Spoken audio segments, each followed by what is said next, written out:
आज की online class में हम ऑर्गेनिक केमिस्ट्री के अंतर्गत हाइड्रोकार्बन टॉपिक पे चर्चा करेंगे। वास्तव में जब हम ऑर्गेनिक केमिस्ट्री में एंट्री लेते हैं और ऑर्गेनिक कंपाउंड्स के बारे में स्टडी करते हैं तो सबसे पहले हमें हाइड्रोकार्बन के बारे में जानना होता है। हाइड्रोकार्बन के नेम से ही पता चल रहा है कि these are such organic compounds in which only atoms of carbon and hydrogen are present. अर्थात इस तरह के कंपाउंड्स में केवल कार्बन और हाइड्रोजन के ही एटम्स होते हैं, इसीलिए इन्हें हाइड्रोकार्बन कहा गया है। वास्तव में जब हाइड्रोकार्बन्स को हम बांटते हैं या क्लासीफाई करते हैं तो उस स्थिति में हमें कुछ हाइड्रोकार्बन्स ऐसे मिलते हैं जिनमें कार्बन की चेन ओपन होती है, क्लोज्ड नहीं होती। कुछ हाइड्रोकार्बन्स ऐसे मिलते हैं जिनमें क्लोज्ड कार्बन चेन होती है। कुछ हाइड्रोकार्बन्स ऐसे मिलते हैं जिनमें क्लोज्ड कार्बन चेन होती है और बेंजीन रिंग होता है।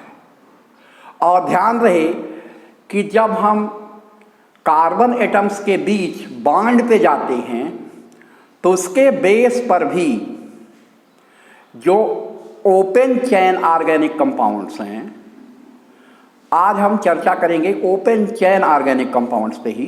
तो ओपन चेन ऑर्गेनिक कंपाउंड्स के अंतर्गत जो हाइड्रोकार्बन्स आते हैं उनमें सिंगल बॉन्ड, डबल बॉन्ड या ट्रिपल बॉन्ड हो सकते हैं। तो अगर कार्बन एटम्स के बीच केवल सिंगल बॉन्ड ही प्रेजेंट होता है तब उन्हें हम सैचुरेटेड हाइड्रोकार्बन्स के अंतर्गत मानते हैं। If only single bonds are present between carbon atoms then such hydrocarbons are known as saturated hydrocarbon. उन्हें सैचुरेटेड हाइड्रोकार्बन कहते हैं। इन सैचुरेटेड हाइड्रोकार्बन्स में डबल या ट्रिपल बॉन्ड नहीं होंगे। यदि हाइड्रोकार्बन्स में डबल या ट्रिपल बॉन्ड एक भी आ गया है, if in at least one double और triple bond is present between carbon atoms in hydrocarbons then they are known as unsaturated hydrocarbon. तब उन्हें हम अनसैचुरेटेड हाइड्रोकार्बन कहते हैं। सैचुरेटेड हाइड्रोकार्बन का मतलब है जिसमें सिंगल बॉन्ड हो।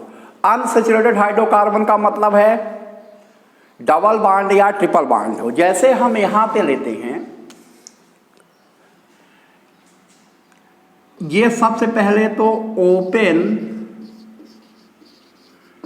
चेन कंपाउंड है और ओपन चेन कंपाउंड में जो हाइड्रोकार्बन्स हैं वो दो हैं। एक तो सैचुरेटेड और दूसरा जो पार्ट है वो अनसैचुरेटेड हाइड्रोकार्बन का पार्ट है। अनसैचुरेटेड, सैचुरेटेड और अनसैचुरेटेड। अब सैचुरेटेड हाइड्रोकार्बन्स के अंतर्गत एल्केन आते हैं और अनसैचुरेटेड में दो पार्ट आते हैं, वो हैं alkene and alkyne. Alkene and alkyne. ये ध्यान रहे कि ये हाइड्रोकार्बन्स वो हैं जिनमें ओपन चेन है, मतलब क्लोज्ड कार्बन चेन नहीं है, ओपन चेन है। अगर क्लोज्ड कार्बन चेन होती और ये हाइड्रोकार्बन होते तो ये साइक्लिक हाइड्रोकार्बन कहलाते। तो हमारी चर्चा साइक्लिक हाइड्रोकार्बन पे नहीं है, हमारी चर्चा केवल ऐसे हाइड्रोकार्बन्स पे है जिनमें सिंगल बॉन्ड है कार्बन एटम्स के बीच, डबल बॉन्ड है कार्बन एटम्स के बीच, ट्रिपल बॉन्ड है कार्बन एटम्स के बीच, लेकिन जो कार्बन चेन है वो ओपन है। तो अगर कार्बन चेन ओपन है हाइड्रोकार्बन में and only single bonds are present, then it is saturated hydrocarbon and it is in category of alkane. But if at least one double bond or one triple bond or both bonds are present with single bond, then they are known as unsaturated hydrocarbons. तब वे unsaturated hydrocarbon के अंतर्गत आएंगे। तो सबसे पहले हम चर्चा कर लेते हैं सैचुरेटेड हाइड्रोकार्बन्स की, ओपन चेन हाइड्रोकार्बन्स में सैचुरेटेड हाइड्रोकार्बन की, जिन्हें एल्केन कहते हैं। तो हम आते हैं एल्केन पे। वास्तव में एल्केन को पैराफिन्स भी कहते हैं, एल्केन को पैराफिन्स भी कहा जाता है। अब एल्केन पे जब हम आते हैं तो इनका जो जनरल फार्मूला है वो होता है CnH2n+2। यहाँ पर n की वैल्यू 1 से स्टार्ट होगी, जो नंबर ऑफ कार्बन एटम्स को बताएगा, और उसी के बेस पे हम हाइड्रोजन के कार्बन एटम्स को निकालेंगे। तो हम इस सीरीज के कुछ मेंबर्स को देखते हैं। जैसे हम देखते हैं मेथेन, फिर हम देखते हैं एथेन, प्रोपेन, फिर ब्यूटेन और पेंटेन, हेक्सेन, हेप्टेन,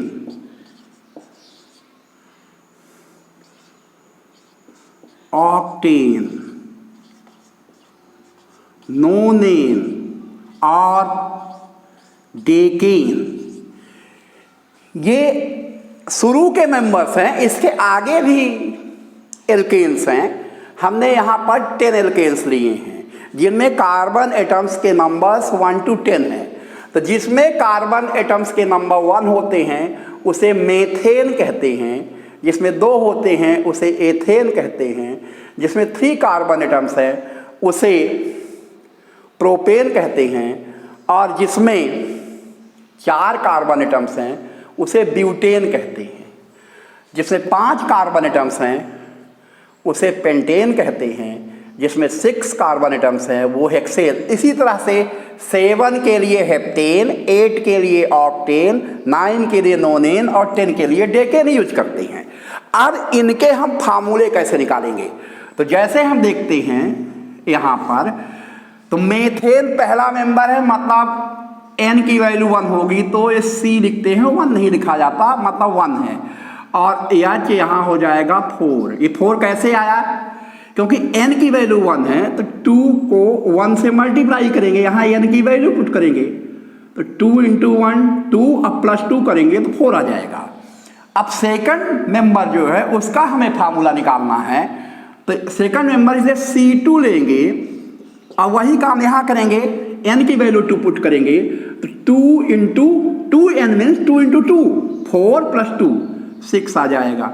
इसी तरीके से जब 3 पुट करेंगे तो हमें मिल जाएगा C3H8, 4 पुट करेंगे तो C4H10 मिल जाएगा। इनको अगर हम देखेंगे तो C5H12, C6H14, C7H16, H18, यहाँ आ जाएगा C9H20, लास्ट के जो डेकेन है C10H22। ये सारे मालिकुलर फार्मूले जो निकले हैं इसी से निकले हैं, CnH2n+2 से ही। n की वैल्यू को हम पुट करते हैं, कौन सा मेंबर है किस सीरीज का उसको, तो ये फार्मूले हमें निकल आते हैं। तो इसमें अगर एक खास बात हम देखें तो जो लगातार दो मेंबर्स हैं उनके बीच जो हम डिफरेंस देखें वो CH2 का आ रहा है। जैसे C2H6 में CH4 को माइनस करें तो CH2 आएगा। इसी तरीके से C3H8 में C2H6 को माइनस करें तो CH2 आएगा। तो ये सीरीज वास्तव में एल्केन होमोलोगस सीरीज है। होमोलोगस सीरीज के बारे में हमने डिस्कस किया था पिछली क्लास में, तो उसमें हमने बताया था कि दो लगातार जो मेंबर्स होते हैं उनके बीच CH2 का डिफरेंस होता है, ये यहां दिख रहा है। तो ये एल्केन है। अब ये ओपन चैन है, इनके हर कार्बन एटम्स के बीच सिंगल बॉन्ड है, ये हम देखते हैं इसके स्ट्रक्चर फार्मूले में। तो हम किसी का स्ट्रक्चर फार्मूला कैसे लिखेंगे किसी भी एल्केन का, उसको भी हम देख लेते हैं। जैसे हम लेते हैं पेंटेन, पेंटेन फिफ्थ मेंबर है, इसलिए ये C5H12 होगा जनरल फार्मूले रखने पर। अब हमें इसका स्ट्रक्चर फार्मूला रखना है, तो पहले हमें देखते हैं कि कार्बन एटम्स कितने हैं। तो इसमें कार्बन एटम्स 5 हैं, तो 5 कार्बन एटम्स को हम सिंगल बॉन्ड से अटैच कर देते हैं। 1 2 3 4 5, ये काउंटिंग हम इधर से भी कर सकते हैं। 1 2 3 4 5। कार्बन वास्तव में टेट्रावैलेंट एलिमेंट है।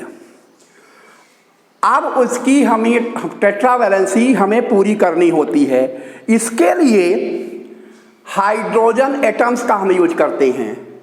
तो यहां पर अगर हम देखें, सिंगल बॉन्ड अगर लगा हो तो वैलेंसी उसकी 1 पूरी होती है, डबल बॉन्ड लगा हो तो वैलेंसी 2 पूरी होती है, ट्रिपल बॉन्ड अगर लगा हो तो वैलेंसी 3 पूरी होती है। तो यहां पर जैसे इस कार्बन एटम्स की वैलेंसी 1 पूरी है क्योंकि ये सिंगल बॉन्ड से अटैच है। अभी इसकी 3 वैलेंसी पूरी करनी है तो सिंगल बॉन्ड से H को अटैच कर देंगे। ये इसका अटैचमेंट हो गया। अब इसी तरीके से इसमें अगर देखें इस कार्बन एटम में, तो एक वैलेंसी इधर से पूरी है, एक वैलेंसी इधर से, तो इधर एक वैलेंसी इसकी पूरी हो जाएगी। फिर इस कार्बन एटम्स पे आते हैं तो एक वैलेंसी इसकी इधर से पूरी है, एक वैलेंसी इधर से। इस कार्बन एटम पे आएंगे तो एक वैलेंसी इधर से और एक इधर से, 4 वैलेंसी पूरी हो गई। अब इस लास्ट में जो कार्बन एटम्स है उसकी एक ही वैलेंसी पूरी है, तो हमें 3 H लगाने पड़ेंगे सिंगल बॉन्ड से। ये स्ट्रक्चर फार्मूला हो गया पेंटेन का। अगर हम इसको देखें तो चैन ओपन चैन है, कहीं क्लोज नहीं है, और हर कार्बन एटम एक दूसरे से सिंगल बॉन्ड से जुड़ा हुआ है, इसलिए एल्केन है। 5 कार्बन एटम्स हैं इसलिए ये पेंटेन है। एल्केन में जो मेंबर्स है, 5th मेंबर्स है, दैट इज पेंटेन। अब एक चीज हम ये देखते हैं कि एल्केन में ध्यान रहे कि जब हम उसका स्ट्रक्चर फार्मूला लिखेंगे तो किसी भी स्थिति में वैलेंसी को डबल या ट्रिपल बॉन्ड से पूरा नहीं करेंगे, क्योंकि फिर वो सैचुरेटेड हाइड्रोकार्बन नहीं रहेगा, तब वो अनसैचुरेटेड हाइड्रोकार्बन हो जाएगा। वास्तव में कार्बन डबल बॉन्ड भी फॉर्म करता है, ट्रिपल बॉन्ड भी फॉर्म करता है और सिंगल बॉन्ड भी, लेकिन एल्केन के केस में केवल कार्बन एटम्स के बीच सिंगल बॉन्ड होगा। एक एग्जांपल और हम लेते हैं, जैसे हम लेते हैं प्रोपेन। प्रोपेन एल्केन सीरीज का 3rd मेंबर है, तो C3H8 इसका मॉलिक्यूलर फार्मूला होगा। अब इसका स्ट्रक्चर फार्मूला हमें लिखना है, तो यहां 3C सिंगल बॉन्ड से हमने अटैच कर दिया। यहाँ इसकी 3 वैलेंसी पूरी करनी है, ये हमने पूरी कर दी। इसकी भी वैलेंसी 2 पूरी करनी है, ये हमने पूरी कर दी। ध्यान रहे कार्बन की 4 वैलेंसी पूरी होनी चाहिए, 1 2 3 4, और इसकी भी 3 वैलेंसी पूरी होनी चाहिए। यहाँ पर देखें अगर हम सभी बॉन्ड सिंगल हैं, इसको अगर हम कंडेंस कर लें तो हमें ये चीज़ मिल जाएगी CH3, क्योंकि इस C के साथ 3 H है, फिर CH2, अब फिर CH3। वास्तव में ये कंडेंस्ड फार्मूला है, ये है कंडेंस्ड फार्मूला। ये हमें जो मिलेगा वो कंडेंस्ड फार्मूला मिलेगा, और ये स्ट्रक्चर फार्मूला है, ये मॉलिक्यूलर फार्मूला है।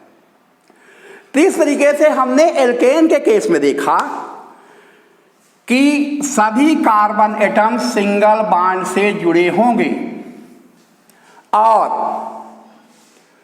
हर कार्बन एटम की वैलेंसी भी जो पूरी होगी वो हाइड्रोजन से पूरी होगी बॉन्डिंग करके, और वो भी बॉन्डिंग सिंगल बॉन्डिंग ही होगी। अब नेक्स्ट केस में जब हम जाते हैं तो वो जो हाइड्रोकार्बन्स हैं वो अनसैचुरेटेड आते हैं। अनसैचुरेटेड का मतलब होता है कि जिनमें डबल या ट्रिपल बॉन्ड प्रेजेंट हो। तो अगर डबल बॉन्ड प्रेजेंट है तो वो एल्कीन कहलाएगा। मतलब जैसे एल्केन में लास्ट में ए अनी है तो एल्कीन में ई अनी होगा, और कम से कम एक डबल बॉन्ड प्रेजेंट रहेगा कार्बन एटम्स के बीच। दूसरे एटम्स के बीच की बात नहीं हो रही है, सी और एच के बीच की बात नहीं हो रही है, बात यहाँ सी और सी के बीच हो रही है। ये नहीं कि सारे बॉन्ड डबल होंगे, एटलीस्ट 1 होगा। तो इस सीरीज को हम अगर देखते हैं एल्कीन, तो एल्कीन सीरीज में जनरल फार्मूला CnH2n होता है, CnH2n। इसके हम 3 मेंबर्स लेते हैं। पहले ध्यान रहे एल्कीन में डबल बॉन्ड आना है, इसलिए इसके फर्स्ट मेंबर में कम से कम 2 कार्बन एटम्स होंगे। ऐसा कोई भी एल्कीन नहीं है जिसमें 1 कार्बन एटम हो। तो जैसे ये एथीन, प्रोपीन,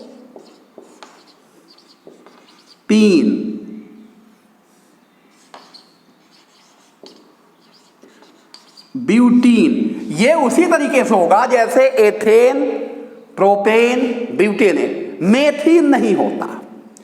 अब इनके फार्मूले निकालेंगे तो एथीन के लिए यहां 2 होगी वैल्यू यानी कि, तो ये फार्मूला हो जाएगा C2H4। प्रोटीन में हो जाएगा C3H6 और ब्यूटीन में हो जाएगा C4H8। अब हमें ये देखना, हमने जैसे भी बताया कि जब डबल या ट्रिपल बॉन्ड आ जाएगा तो वो अनसैचुरेटेड हाइड्रोकार्बन हो जाएगा। और अनसैचुरेटेड हाइड्रोकार्बन के केस में कैसे डबल बॉन्ड आएगा, जब हम स्ट्रक्चर फार्मूला बनाएंगे तो हमें क्लियर हो जाएगा। तो हम इसमें ब्यूटीन को ले लेते हैं, हम ले लेते हैं ब्यूटीन को। ब्यूटीन का फार्मूला है C4H8। अब यहां पर कार्बन एटम्स 4 हैं, 1 2 3 4। अब कहीं भी एक डबल बॉन्ड हम लगा देंगे, जैसे एक डबल बॉन्ड यहां भी लगा सकते थे, यहां भी लगा सकते थे। अब इनकी हम बैलेंसी पूरी करेंगे। 3H, इस C की बैलेंसी पूरी हो गई, इसकी भी बैलेंसी पूरी हो गई। अब यहां पर इस कार्बन एटम की 3 बैलेंसी ऑलरेडी पूरी है, क्योंकि डबल बॉन्ड से 2 बैलेंसी पूरी होती है, 2 और 1A, 3 बैलेंसी पूरी है तो 1H लगाएंगे। यहां पर इस कार्बन एटम की 2 बैलेंसी पूरी है, इसलिए यहां केवल 2H लिखेंगे। अब इसको अगर हम कंडेंस करते हैं तो हमें मिल जाएगा CH3। अब सेकंड नंबर पे आइए CH2। फिर हम आते हैं थर्ड पे, C के साथ एक H है और यहाँ डबल बॉन्ड है और लास्ट में है CH2। अब इसे अगर हम देखते हैं तो हमें दिख रहा है कि यहाँ डबल बॉन्ड है जो मल्टीपल बॉन्ड है, इसलिए ये अनसैचुरेटेड हाइड्रोकार्बन होगा। और डबल बॉन्ड है इसलिए एल्कीन होगा। इसमें नंबर ऑफ कार्बन एटम्स 4 हैं, इसलिए ये ब्यूटीन है। इसी तरीके से अदर्स मेंबर्स के भी हम मॉलिक्यूलर फार्मूले, स्ट्रक्चर फार्मूले, कंडेंस फार्मूले निकाल सकते हैं। अब हम नेक्स्ट क्लास में चर्चा करेंगे एल्कीन के और मेंबर्स के बारे में और एल्काइंस के बारे में, उनके स्ट्रक्चर फार्मूले कैसे निकालेंगे, कंडेंस फार्मूले कैसे निकालेंगे, मॉलिक्यूलर फार्मूला कैसा निकालेंगे हम उनके जनरल फार्मूले के हिसाब से। धन्यवाद।